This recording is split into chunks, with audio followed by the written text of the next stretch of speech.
First up is A Quiet Place Day One, and this is a film in the Quiet Place franchise, and I recall when the first one came out, I was pretty impressed.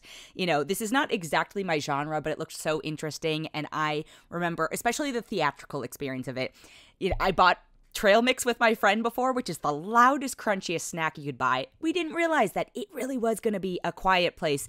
And just feeling the communal suspense and like the sound design was really good and the story was compelling. So I remember the first one really leaving an impression on me. And then I remember the second one being beyond forgettable. So I was reticent when they said, hey, we're going to make a prequel and we're not going to have any of the same characters, which I think was actually probably the right call here.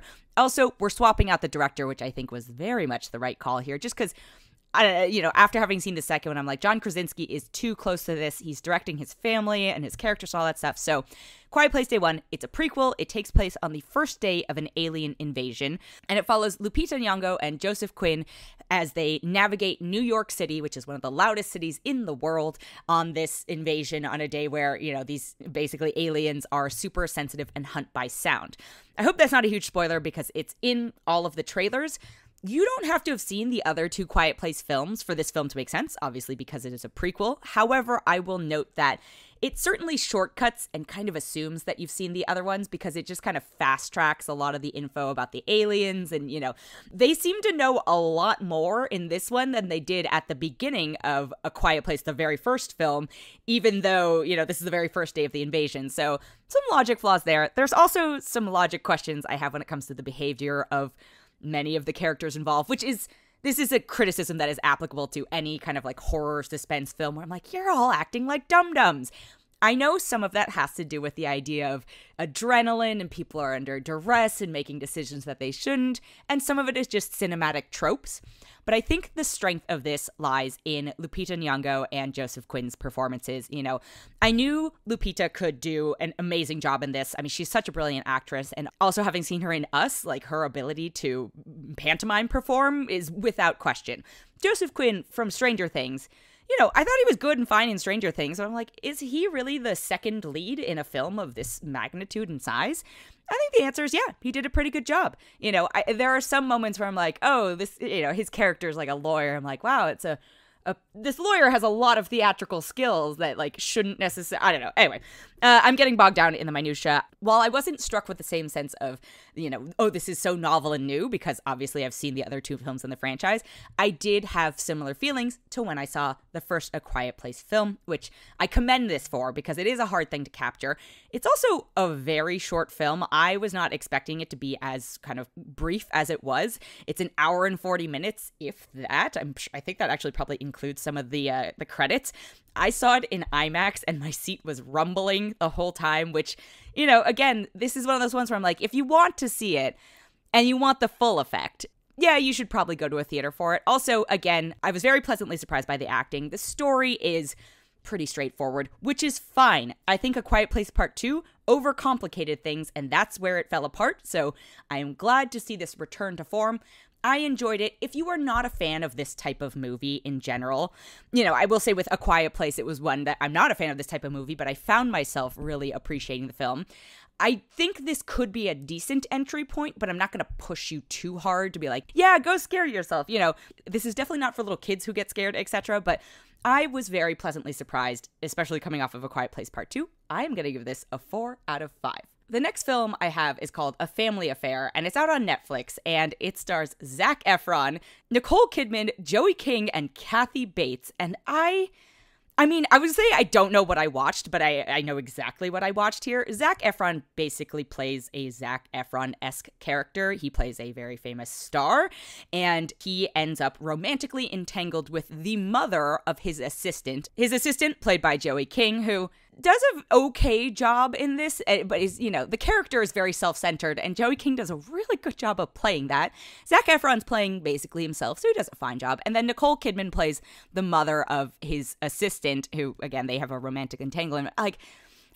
Sparks did not fly in any way, shape, or form. We also saw a similar-ish film this year with The Idea of You, where it's like, oh, a civilian is dating, a very famous person. And this one doesn't deal as much with that, but I hope everyone got paid really well for this because I just can't imagine reading this script and going like, yeah, this is going to be the thing. I talk about the logic inconsistencies with something like A Quiet Place Day One, but the logic inconsistencies here were somewhat astounding. It's also one of those, I think it's like kind of Nora Ephron aspirational films in a sense where you're like, how can you afford any of these things? Like, how convenient that your freelance-ish role gets you, a Vogue closet basically, or, you happen to be a super high-achieving person. It's very bubble, it's very escapist, and, I'm totally fine with films like that. I enjoy them, I like escaping through them, but they have to be done well.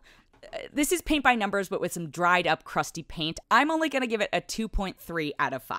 And then the last film I have this week is called Kinds of Kindness, and it is from director Yorgos Lanthimos, who I was a big fan of some of his earlier work. The latest film he did is Poor Things, which I know a lot of sort of mainstream folks are a fan of. It's one of those ones where I'm like, oh, I knew him when, but I don't take any credit for that. But I remember seeing The Lobster and being like, wow, this is really brilliant and original, and then seeing Killing of a Sacred Deer and being like, wow, this is also brilliant, original, and really messed up. The Favorite is not my favorite of his films, and I think Poor Things is fine, but it's important to note that for The Favorite and Poor Things, there's a different writer. He is the writer, once again, of Kinds of Kindness, and he is reuniting with Emma Stone, who won an Oscar for Poor Things. So I know there's going to be a lot of people coming off of that, being like, oh, cool, I'll see them pair up again for Kinds of Kindness. I want to warn you, this is nothing like Poor Things. This is more in the vein of The Lobster or Killing of a Sacred Deer, which are very dark films. So it stars Emma Stone, Jesse Plemons, Willem Dafoe, Margaret Qualley, Hong Chow, Joe Alwyn, Mamadou Athie, and Hunter Schafer. And I don't normally talk about the structure of a film because I want you to kind of just experience it for yourself. But this is one where I feel so strongly that you have to effectively be like braced for or warned. So this is not just one cohesive long film. This is 3 vignettes, and thematically they are very related. The cast alters in them, so they'll play like one character in one story, and then the story completely shifts for the next one. So you'll see actors in different roles.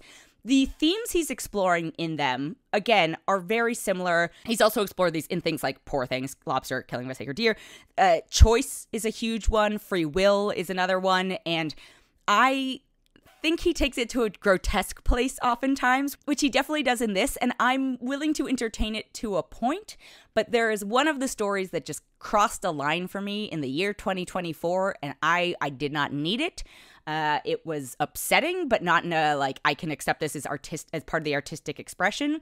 It was you could have chosen a different way to structure this plot, and it would have been fine, but you have instead chosen something that falls into the category of, like, trigger warnings, and I don't think it's necessary, and it really just takes away from the work as a whole for me. I think there are going to be some people, and it scares me to think about this, but that they will resonate with this. 2 out of the 3 stories, I was like, okay, this is fine, a bit weird, some very classic Lanthimos moves. He loves his close-ups that are super extreme and food, and there's definitely like viscera happening and the fisheye lens and all that type of thing. But then one of the stories, the one that crossed into no thank you territory for me, it didn't even add anything or bring closure to the stories because, again, they are just generally thematically woven together. That was like, you didn't need to do this. Really, could you not have been bothered to think of a different way to accomplish this? Which was really frustrating for me. And, I was talking to some of my friends who were huge fans of Poor Things. I was like, I think that you will find this upsetting in a way that crosses the line, like I said. And Poor Things is also, effectively an adaptation. This is his own messed up brain. And after having seen this, I am not inclined to go see one of his written and directed by films anymore because that's how upset and repulsed I was, which is such a shame because I do think he has a distinct form of expression. But anyway, I leave you with this warning. It's not structured necessarily like a typical film. It's more like 3 short, long films. It's not as accessible as Poor Things. There are parts of it that are very upsetting. It's also almost 3 hours long. So with all that combined, if you really feel the need to see it, you have been warned. For me, it was a no thank you. I'm going to give it a 2 out of 5.